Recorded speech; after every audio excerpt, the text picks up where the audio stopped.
இந்த 10 வேட்பாளர்களையும் 10 தோழர்களையும் 10 போராட்ட வீரர்களையும் நம்முடைய சங்கத்தினுடைய நிரந்தரமான சின்னம், உழைப்பின் சின்னம், நிலையான சின்னம், மாறாத சின்னம், நம்பிக்கையின் சின்னம் சைக்கிள் சின்னத்திலே பெருவாரியாக வாக்குகள் அளித்து ஒரு மிகப்பெரிய வெற்றியை சிந்தாமல் சிதறாமல் நீங்கள் நம்முடைய சங்கத்திற்கு அளிக்க வேண்டும். அது நான் எப்பொழுதுமே இது போன்ற தேர்தல்களிலே பேசுகின்ற பொழுது ஒரு விஷயத்தை தெளிவாக சொல்லிவிடுவேன். ஒரு செங்கொடி சங்கம், ஏஐடிஎஃப்போடு இணைக்கப்பட்ட ஒரு தொழிற்சங்கம் தேர்தல் களத்திலே நிற்பது ஒரு 8 பேருக்கோ 10 பேருக்கோ 12 பேருக்கோ பதவி வாங்கி கொடுப்பதற்காக மட்டும் அல்ல. ஏனென்றால் அதை பதவியாக நாம் நினைப்பதில்லை. அது ஒரு ரெஸ்பான்சிபிலிட்டி, அது ஒரு பொறுப்பு. அது பதவி அல்ல, இது அரசியல் அல்ல. அரசியல் 5 ஆண்டுகளுக்கு ஒரு முறை. ஆனால் இது அப்படி இல்லை, அன்றாடம். தொழிற்சாலைக்குள் ஒரு தொழிற்சங்க தலைவர், ஒரு பணிக்குழு உறுப்பினர், கேண்டீன் கமிட்டி உறுப்பினர், அவர் அட்டெண்டன்ஸ் பஞ்ச் பண்ணிட்டு உள்ள போகும் பொழுதே அன்றைய தினம் என்னென்ன பிரச்சனைகள் வரும் என்பது யாராலையும் சொல்ல முடியாது. அதுவும் இந்த காலகட்டத்தில். இது எப்படிப்பட்ட காலகட்டம்? ஒரு மிகப்பெரிய நெருக்கடியான காலகட்டம். நீதிமன்றங்கள் நமக்கு சாதகமாக இருக்கிறதா? இல்லை. அரசு நமக்கு சாதகமாக இருக்கின்றதா? இல்லை. இந்த 7 கம்பெனிகளுடைய போர்டு, சிஎம்டி தலைமையில் இருக்கக்கூடிய போர்டு நமக்கு சாதகமாக இருக்கிறதா? இல்லை. தொழிற்சாலையில் இருக்கக்கூடிய சிஜிஎம், இடி என்றெல்லாம் சொல்லக்கூடிய அந்த தலைமை அதிகாரிகள் நமக்கு சாதகமாக இருக்கிறார்களா? நிச்சயமாக.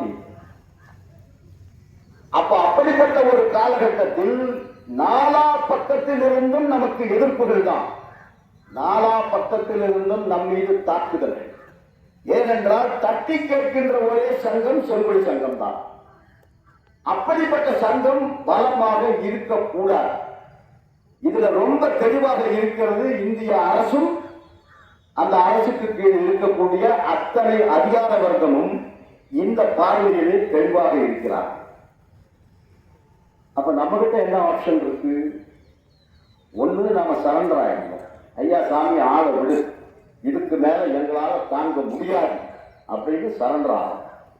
இன்னொன்னு, செங்கொடி சங்கத்திலே பிறந்து வளர்ந்த நாம் சரண்டர் ஆக முடியாது. அதான் பிரச்சனை. எதிர்த்து நின்று போராடுவோம், உறுதியோடு போராடுவோம், எந்த சலசலப்புக்கும் அஞ்சாமல் போராடுவோம். நம்மை எந்த விலை கொடுத்தும் வாங்க முடியாது. அதான் பிரச்சனை. இந்த அரசாங்கத்தினுடைய பாணி என்ன? ஒன்று, அவர்களை வாங்குதல். அவர்கள் வாங்கப்பட முடியாதவர்களாக இருந்தால் அவர்களை நிரட்டுவது. இது அரசியல் ஆகட்டும், அதிகாரிகளிடமாகட்டும். நல்ல அதிகாரிகளும் இருக்கிறார்கள். எல்லா அதிகாரிகளும் மோசமானவர்கள் நான் சொல்ல மாட்டேன். 45 ஆண்டுகள் தொழிற்சங்க வாழ்க்கையில் நல்ல அதிகாரிகளும் இருக்கிறார்கள். ஆனால் அப்படி அவர்கள் நல்லவர்களாக இருந்தால் அவர்கள் மீது ஏராளமான தாக்குதல்கள் வரும். அப்ப அப்படிப்பட்ட ஒரு சூழ்நிலையில் அதை எதிர்த்து நின்று போராடுவது மட்டும்தான் சரியான திசை வழியாக இருக்கும். அதைத்தான் ஆல் இந்தியா டிஃபென்ஸ் எம்ப்ளாயீஸ் பெடரேஷனும் நம்முடைய செங்கொடி சங்கமும் செய்து கொண்டிருக்கிறது. அப்ப அந்த சங்கம் பலமாக இருக்கும். அதான் பிரச்சனை. நிர்வாகம் என்ன நினைக்கிறது? நம்மை தட்டி கேட்கின்ற சம்மேளனம் அரசு என்ன நினைக்கிறது? நம்மை தட்டி கேட்கின்ற நாம் என்ன செய்தாலும் அதை எதிர்த்து நின்று போராடுவார்கள். நாம் நினைத்ததை சாதிக்க முடியாமல் தடுத்து நிறுத்துவர்கள் இவர்கள். அப்ப அவர்களுடைய சங்கம் பலவீனமாகும். அவர்களுடைய சங்கம் பலவீனமாகணும்னு சொன்னா முதல்ல எங்க அட்டாக் பண்ணணும்? தலைவர்களை அட்டாக் பண்ணணும். சங்க தலைவருக்கு சார்ஜ் ஷீட், சங்கத்தினுடைய பொதுச் செயலாளருக்கு சார்ஜ் ஷீட், சங்கத்தினுடைய நிர்வாகிகளுக்கு சார்ஜ் ஷீட், ஷோகாஸ் நோட்டீஸ் என்று வந்தால் சாதாரண தொழிலாளர்கள் என்ன நினைப்பார்கள்? தலைவருக்கே சார்ஜ் ஷீட், பொதுச் செயலாளருக்கே சார்ஜ் ஷீட், அவர்களுக்கே பாதுகாப்பு இல்லை, நமக்கு என்ன பாதுகாப்பு? அப்ப தொழிலாளர்கள் டிமாரலைஸ் ஆவார்கள், அவர்கள் டிமோட்டிவேட் ஆவார்கள், நம்பிக்கை இழந்து விடுவார்கள். அப்ப சரியான நேரம் தான். பலவீனமாக இருக்கும் போது அவர்களை அடித்துவிடும். இதுதான் இன்றைய காலகட்டத்தில் இந்தியாவில் இந்த நரேந்திர மோடி அவர்கள் தலைமையிலே நடக்கக்கூடிய இந்த ஆட்சியில் நாடெங்கிலும் இருக்கக்கூடிய அரசு துறை பொதுத்துறை நிறுவனங்களில் நடந்து கொண்டிருக்கின்ற ஆபத்து. அப்ப அதன் விளைவாகத்தான் உங்களுடைய தொழிற்சாலையினுடைய நிர்வாகம் இப்படியெல்லாம் செய்தால் இன்ஜின் ஃபேக்டரி ஆவடி எம்ப்ளாயிஸ் யூனியனை காணாமல் செய்துவிடலாம். குண்டு மோகனுக்கு ஒரு சார்ஜ் ஷீட், சிவகுமாருக்கு ஒரு சார்ஜ் ஷீட், நிர்வாகிகளுக்கு ஷோகாஸ் நோட்டீஸ், தொழிலாளர்களுக்கு ஷோகாஸ் நோட்டீஸ் கொடு. அதை எதிர்த்து நின்று போராட்டம் இல்லை, அதை ஏற்றுக்கொள்ள முடியுமா? எதிர்த்து நின்று போராடுவதனால் தான் இன்றளவுக்கும் தோழர்களே நீங்கள் பாதுகாப்பாக இருக்கிறீர்கள். இதை நாம் மறந்துவிடக்கூடாது. ஏனென்றால் நிர்வாகத்திற்கு தெரியும், நாம் ஒரு தவறான நடவடிக்கை எடுத்தால், நாம் தொழிலாளர்கள் மீது தாக்குதல் கொடுத்தால் இந்த சங்கம் வேடிக்கை பார்க்காது. அந்த சங்கத்தின் மீது தாக்குதல் கொடுத்தால் அந்த சங்கம் இணைந்திருக்கின்ற all India defence employees federation அதை வேடிக்கை பார்க்காது, அதை எதிர்த்து நின்று போராடும் என்று தெரிந்த காரணத்தினால் தான் இன்னும் தாக்குதல்கள் வந்து ஒரு கட்டுப்பாட்டுக்குள்ள இருக்கு. அதை நாம பாதுகாக்கணும் என்று தொடர்ந்து அதை பாதுகாக்கணும் என்று சொன்னால் ஒரு பலமான சங்கம் நமக்கு தேவை, பலமான ஃபெடரேஷன் தேவை. இன்னைக்கு என்ன நடக்குது நாட்டில்? அக்டோபர் 16 அன்றைக்கு 7 சிஎம்டிகளையும் கூப்பிடுறாரு செக்ரட்டரி. 7 சிஎம்டிகளையும் கூப்பிடுறாரு. என்ன டைரக்ஷன்? நீங்க எல்லாருமே IOFS அதிகாரிகளாக இருந்தவர்கள், உங்களுக்கு எல்லா தொழிற்சங்க தலைவர்களையும் தெரியும். எப்படியாவது அவர்களை அழைத்து அவர்களை ஏற்றுக்கொள்ள வைத்து எல்லா தொழிலாளர்களையும் கார்பரேஷன் ஊழியராக மாற்ற வேண்டியது உங்களுடைய கடமை. அப்படி அவர்கள் சொல்லுகிறார்கள், அது அவ்வளவு சுலபமான விஷயம் அல்ல. நாங்கள் அழைத்து பேசிய உடனேயே யார் ஏற்றுக்கொள்ளுகிறார்களோ இல்லையோ ஏடிஎஃப் சம்மேளனம் ஏற்றுக்கொள்ள முடியாது. அதுதான் மெஜாரிட்டி ஃபெடரேஷன். நாங்கள் சொன்னால் அவர்கள் ஏற்றுக்கொள்ளப் போவதில்லை. அது மட்டுமல்லாமல் 41 தொழிற்சாலைகளிலும் ஆப்ஷனுக்கான கையெழுத்து இயக்கம் நடந்து கொண்டிருக்கிறது. 7 சிஎம்டிகளும் சொல்லுகிறார்கள் ஆப்ஷனுக்கான கையெழுத்து இயக்கம் நடந்து உடனே கேட்கிறார், அவர்களுக்கு யார் ஆப்ஷன் கொடுத்தது? உடனே அவர்கள் சொல்லுகிறார்கள், அவர்களாக ஆப்ஷன் கொடுக்கிறார்கள். நான் கேட்கவில்லை என்றாலும் அவர்களாகவே முன்வந்து தொழிலாளர்கள் யாருடைய நிர்பந்தமும் இல்லாமல் அவர்களாகவே வாலண்டரியாக ஆப்ஷன் கொடுத்துக் கொண்டிருக்கிறார்கள். அரசு ஊழியராக பணியில் சேர்ந்த நாம் அரசு ஊழியராகத்தான் பணி நிறைவு செய்வேன் என்கின்ற உறுதியோடு அவர்கள் இருக்கிறார்கள். ஆகவே நாங்கள் அழைத்து பேசினால் அவர்கள் வருவார்கள் என்று எங்களுக்கு தோன்றவில்லை. நீங்கள் அரசாங்கமே அழைத்து பேசுங்கள் அப்படின்னு ஒரு சிஎம்டி சொல்றார். ஆனாலும் செக்ரட்டரி சொல்லுகிறார், நத்திங் டூயிங். 6 கூட்டங்கள் நடக்க வேண்டும். ஆவடியில் ஒரு கூட்டம், கல்கத்தாவில் ஒரு கூட்டம், ஊராவில் ஒரு கூட்டம், கான்பூரில் ஒரு கூட்டம், டேராடூனில் ஒரு கூட்டம், தேவைப்பட்டால் ஜபல்பூரில் ஒரு கூட்டம். இப்படி 6 கூட்டங்கள் நீங்கள் நடத்தி அவர்களுடைய ஒப்புதலை பெற வேண்டும். எதுக்கு? எல்லாரையும் கொண்டு போய் கார்பரேஷன் என்கின்ற படு ஆபத்து புள்ளியில் தள்ளிவிடுவதற்காக. என்னிடத்திலே அன்அபிஷியலாக பேசினார். அன்அபிஷியலாகவே இல்லை, நான் அபிஷியலாகவே சொல்லிட்டேன். அப்சார்ப்ஷன் பேக்கேஜ் அப்படிங்கிற அஜெண்டாவிற்காக நீங்கள் கூட்டம் கூட்டினால் நாங்கள் யாரும் வரமாட்டோம். Because that is not our demand. 4 ஆண்டுகளாக 5 ஆண்டுகளாக எதற்காக போராடி கொண்டு வருகிறோம்? கார்பரேஷன் முடிவு தவறு. நீதிமன்றம் சொல்லலாம். எனக்கு இன்றைக்கு நீதிமன்றங்களில் வரக்கூடிய தீர்ப்புகள் எல்லாம் அரசுக்கு சாதகமான தீர்ப்புகள். இது அரசாங்கத்தினுடைய கொள்கை முடிவு, பாதுகாப்புத்துறை சம்பந்தமான முடிவை அரசு எடுத்திருக்கிறது. அதில் நாங்கள் அது தலையிட மாட்டோம். அதனுடைய கோரிக்கையில் நியாயம் இருக்கிறது, ஆனால் நாங்கள் தலையிட மாட்டோம். நீதிமன்றம் சொல்லலாம், ஆனால் நாங்கள் சொல்ல மாட்டோம்.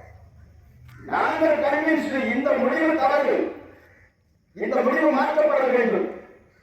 என்னிடத்துக்கு நிறைய பேர் கேட்கணும். இந்த யூபிஎஸ் கார்பரேஷன் விஷயங்களை நான் பேசுகின்ற போது அதெல்லாம் இன்னும் நடக்குவாங்க.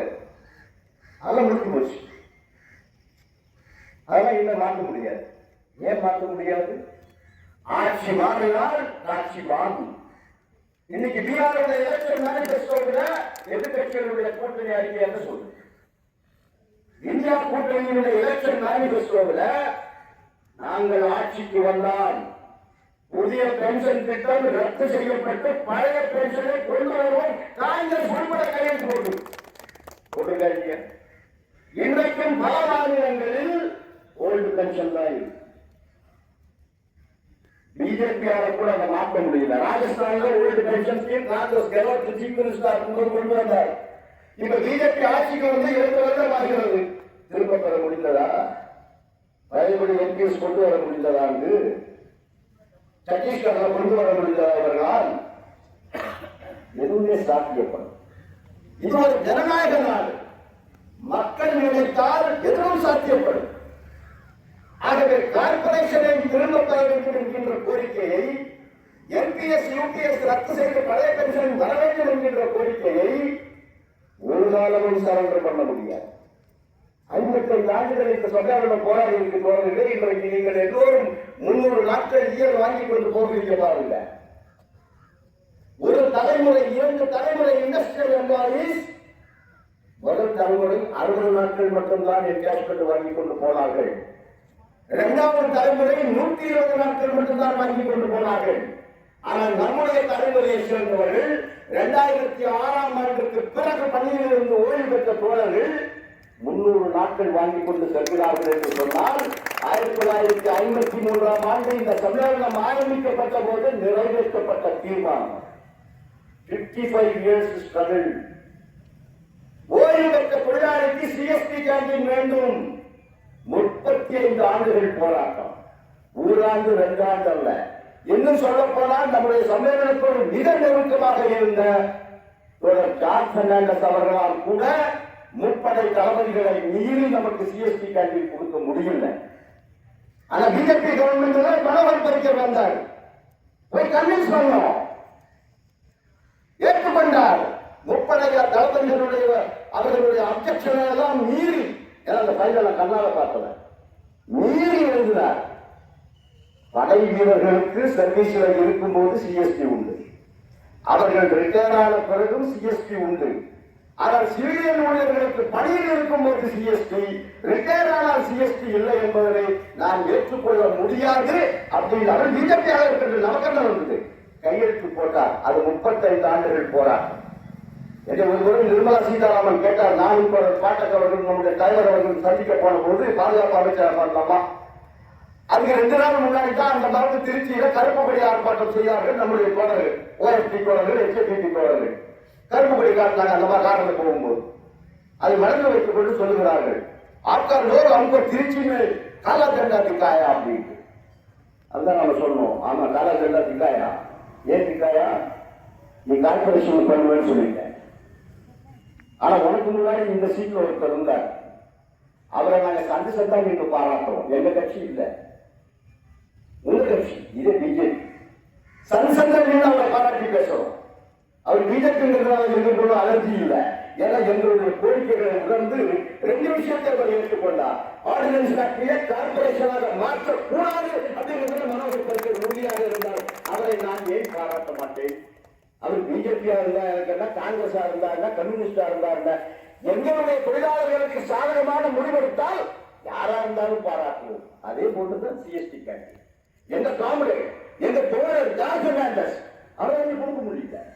எங்களுக்கு ரேஷியோ கொடுத்தார். அவர் இண்டஸ்ட்ரியல் தொழிலாளர்கள் இன்றைக்கு எம்சிஎம் வரைக்கும் போகிறார்கள் என்று சொன்னால் அந்த ரேஷியோ கொடுத்ததற்கு காரணமாக இருந்தவர் ஜார்ஜ் பெர்னாண்டஸ்.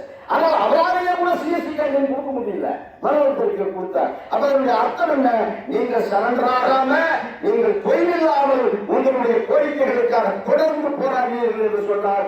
நிச்சயமாக தோழர்களே, அந்த சலுகை, அந்த உரிமை நமக்கு கிடைக்கும். இது நம்முடைய போராட்ட பாரம்பரிய வரலாறு. ஆகவேதான் இன்றைக்கு நேற்றைய தினம் வீடியோ கான்பரன்ஸ் நடைபெற்றது. ஐஎஃப்எஸ் அதிகாரிகள் உட்பட வந்திருக்கிறார்கள். துரதிருஷ்டவசமாக நேற்று மீண்டும் ஐஐடி வரல. அவர்களுக்குள் ஏதோ பிரச்சனை வரல. IOFS அதிகாரிகள் வருகிறார்கள். அவர்களுடைய செயலாளர் கூட்டத்தில் நாங்கள் இந்த கருத்தை சொல்லுகிறோம். அப்சார்ப்ஷன் பேக்கேஜுக்கான பேச்சுவார்த்தைக்காக நம்மை அழைத்தால் நாம் போக மாட்டோம். ஒருவேளை சம்மேளனத்தை நேரடியாக அழைக்காமல் HNCC ஐஆர் இந்த அமைப்புகள் மூலமாக நிறைவேற்றலாம் என்று நினைத்து அவர்களை அழைத்தாலும் அவர்களும் போக மாட்டார்கள். ஆகவே IOFS அசோசியேஷனும் அப்சார்ப்ஷன் பேக்கேஜ் பேசுவதற்காக அழைத்தால் நீங்கள் போகாதீர்கள். எப்பொழுது போவோம்? அரசு ஊழியர்களாக ஆர்டினன்ஸ் ஃபேக்டரியில் பணியில் சேர்ந்த தொழிலாளர்கள், ஊழியர்கள் அவர்கள் ஓய்வு பெறுகின்ற வரையில் இதே ஆர்டினன்ஸ் தொழிற்சாலைகளில் ரிட்டையர் ஆகின்ற வரையில் அரசு ஊழியர்களாக இருப்பார்கள். அதை பற்றி பேசுவதற்கு வாங்கள் என்று சொன்னால் நாம் போவோம், பேசுவோம். ஆனால் அப்சார்ப்ஷன் பேக்கேஜுக்காக அழைத்தால் போகக்கூடாது. IOFS அதே முடிவை எடுக்க வேண்டும் என்று சொன்னோம். அவர்கள் எங்களுக்கு ஒரு 4-5 மணி நேரம் கால அவகாசம் கொடுங்கள். ஏனென்றால் இதுவரையிலும் எங்களுடைய நிலைப்பாடு என்னவென்றால், அழைத்தால் போகாமல் இருப்பது எப்படி? அங்கு போய் எங்களுக்கு பிரசார் பாரதி மாடல் வேணும்னு சொல்லிட்டு வருவோம். அப்பதான் நான் அவர்களுக்கு சொன்னேன். ஏன்னா 2 பேருமே ரொம்ப சின்ன வயசு. ஒருத்தர் DGM, ஒருத்தர் WM. இப்ப அவர்கள் தான் பொறுப்பாளர்கள். பெரிய ஆளுங்கெல்லாம் இப்ப இருக்கிறது இல்லை IOFS அமைப்பில். நான் அவர்களுக்கு சொன்னேன், இப்போ பாட்டக்கு இருக்கிறாங்க 55 ஆண்டுகள் தொழிற்சங்க அனுபவம். நானும் 45 வருஷம் தொழிற்சங்க அனுபவம். காங்கிரஸ் கவர்மெண்ட் ஆட்சியில் இருந்த வரையில் அல்லது UPA கவர்மெண்ட் எந்த கவர்மெண்டாக இருந்தாலும் ஒரு பேச்சுவார்த்தைக்கு போகிறோம் அப்படின்னு சொன்னா அந்த பேச்சுவார்த்தை முடிந்த பிறகு மினிட்ஸ் பதிவு செய்வார்கள். அந்த மினிட்ஸ் நம்முடைய ஒப்புதலுக்காக அனுப்பப்படும். ஆங்கிலத்தில் வெட்டிங் ஆஃப் த மினிட்ஸ் அனுப்புவார்கள். நாங்கள் பார்த்து மினிட்ஸில் ஏதாவது தவறாக பதிவு செய்யப்பட்டிருந்தால் அதை திருத்தம் செய்து இந்த திருத்தங்களை எல்லாம் நீங்கள் செய்தால்தான் இந்த மினிட்ஸுக்கு ஒப்புதல் அளிப்போம் அப்படின்னு சொல்லுவோம். அதை அவர்களுக்கு இந்த கருத்து வேறுபாடு இருந்தால் நம்மை அழைப்பார்கள், பேசுவார்கள். இருவரும் ஏற்றுக்கொள்ளக்கூடிய மெத்தட்ல மினிட்ஸ் தயாராகும். ஆனால் மோடி கவர்மெண்ட் வந்திருக்க பிறகு அவர்களாக முடிவு செய்வார்கள். கூட்டத்தில் நாம் கலந்து கொண்டதற்கு அட்டெண்டன்ஸ் ஷீட் அதுல கையெழுத்து வாங்குவார்கள். நாம கலந்து இருக்கோம், அது அட்டெண்டன்ஸ். மினிட்ஸில் அவர்களுக்கு என்ன தேவையோ அதை பதிவு செய்துவிட்டு வந்து விடுவார்கள். இதைத்தான் நாடாளுமன்றத்தில் ராஜ்நாத் சிங் அவர்கள் சொன்னார். ஒரே ஒரு அசோக் சிங் ITWS தலைவர் கார்பரேஷனுக்கு ஆதரவு தெரிவித்தார் என்பதற்காக பாராளுமன்றத்தில் அவர் சொல்றாரு, we have taken all the federations into confidence before taking the decision அப்படின்னு டிக்ளேர் பண்றாரு.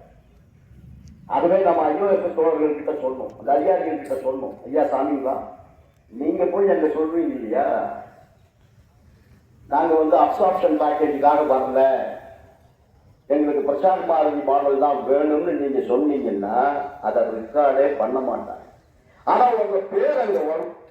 IOFS அமைப்பின் சார்பாக இவர்கள் எல்லாம் கலந்து கொண்டார்கள். அதுக்கு கீழே மினிட்ஸ் வரும். பப்ளிக் டொமைன்ல போடும்போது படிக்கிறவங்க என்ன நினைப்பாங்க, அந்த முடிவுகளை எல்லாம் நீங்கள் ஏற்றுக்கொண்டீர்கள் அப்படிதான் நினைப்பாங்க.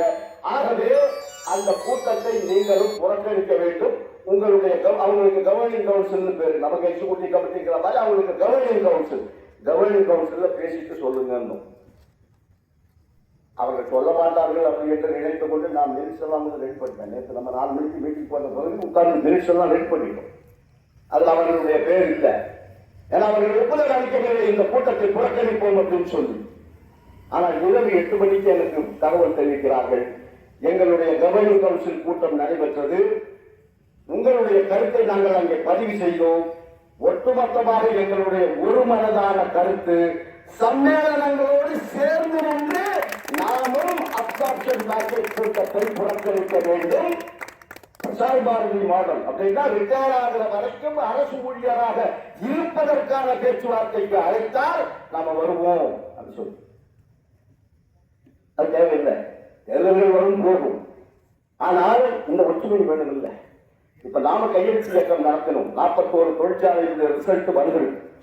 80% ஊழியர்கள் தோழர்களே, 80% ஊழியர்கள். சில தொழிற்சாலைகளும் சில JWMகள் பொய் பிரச்சாரங்கள் எல்லாம் செய்தார்கள். ஏன்னா அவங்களுக்கு வெஸ்டர்ன் இன்ட்ரெஸ்ட். அதுல கொஞ்சம் பேர் வந்து ராஜஸ்தான், இமாச்சல் பிரதேஷ், பீகார் அந்த மாதிரி இடங்களை சேர்ந்தவங்க. அவங்க என்ன தங்களுடைய சுயலாம் என்ன நினைக்கிறார்கள் அவர்கள்?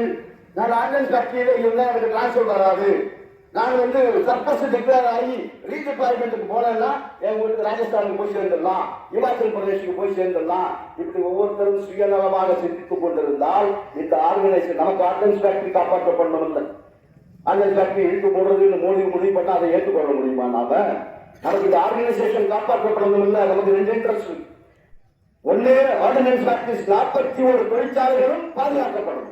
அதுல இருக்கக்கூடிய ஊழியர்கள் பணி நிறைவு செய்கின்ற வரையில் அரசு ஊழியர்களாக பணி நிறைவு செய்ய வேண்டும். இப்ப என்ன நடக்கும்? டிசம்பர் 31 முடிவு நாங்கெல்லாம் முடிவு பண்ணிட்டோம். ஐஎன்டி முடிவு தெரியல. ஏன்னா நேற்றைக்கு அவர்கள் கூட்டத்திற்கு வரல. அவர்கள் என்ன முடிவெடுப்பார்கள் தெரியும். ஆனால் ஏடிஎஃப், டிபிஎம்எஸ், பெட்ரா, ஐஓஎஃப்எஸ் எல்லாம் சேர்ந்து முடிவு பண்ணிட்டோம். அப்சார்ப்ஷன் பேக்கேஜ் மீட்டிங்க்கு வரமாட்டோம். இப்ப இந்த 6-7 சிஎம்டி என்ன பண்ணுவாங்க? 6 இடத்துக்கு போய் கூட்டம் நடத்துவாங்க. அல்லது முதல் கூட்டத்துக்கே நாம யாரும் வரலன்னு சொன்னா அரசாங்கத்துக்கு சொல்லுவாங்க, நீங்க சொல்றபடி நாங்க கூட்டம் கூப்பிட்டோம், முதல் கூட்டத்தில் யாருமே வரல, இப்ப 2வது கூட்டம், 3வது கூட்டம், 4வது கூட்டம், 6வது கூட்டம் நடத்தணுமா? கேட்பாங்களா? கேட்க மாட்டாங்களா? அப்ப வாட் இஸ் தி ஆப்ஷன்? அது ஆல்டர்னேட்டிவ் என்ன?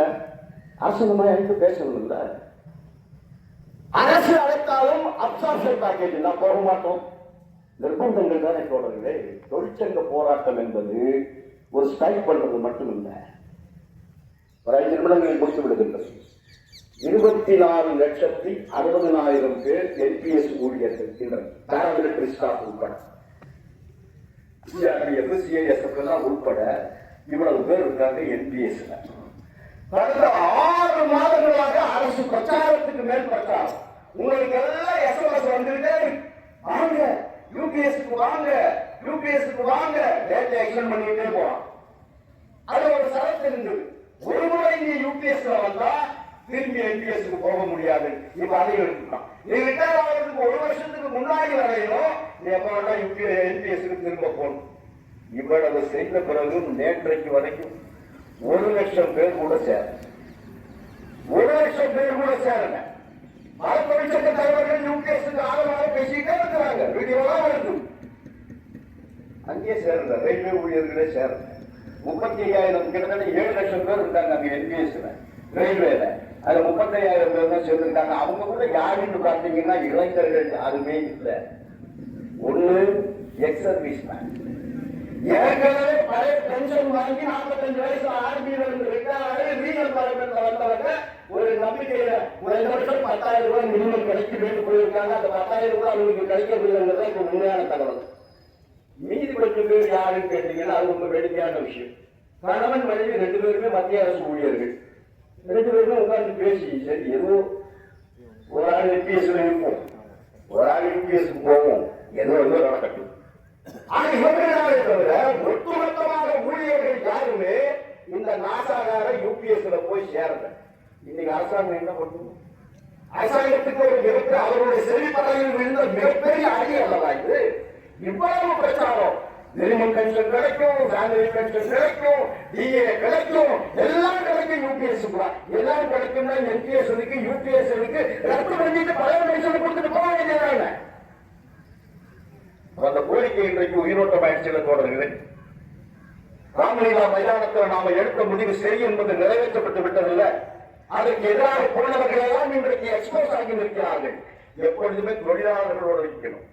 தொழிலாளர்களுடைய நாடி பிடிப்பை பிரதிபலிப்பவர்களாகத்தான் சங்கங்கள் இருக்க வேண்டுமே தவிர தலைவர்கள் தங்களுடைய சுயநலத்திற்காக போய் முடிவுகளை எடுத்தால் இப்படி தொழிலாளர் மத்தியிலே தோல் உரிந்து நிற்க வேண்டிய அவசியம் ஏற்படும். ஆகவே அன்பர்களே, இன்றைக்கு பணிக்குழு தேர்தல், உணவக குழு தேர்தல் என்பதும் நம்மை பொறுத்தவரைக்கும் ஒரு போராட்ட களமே. நான் சொன்ன மாதிரி ஏதோ ஒரு 10 பேருக்கு பதவிக்காக இல்லை.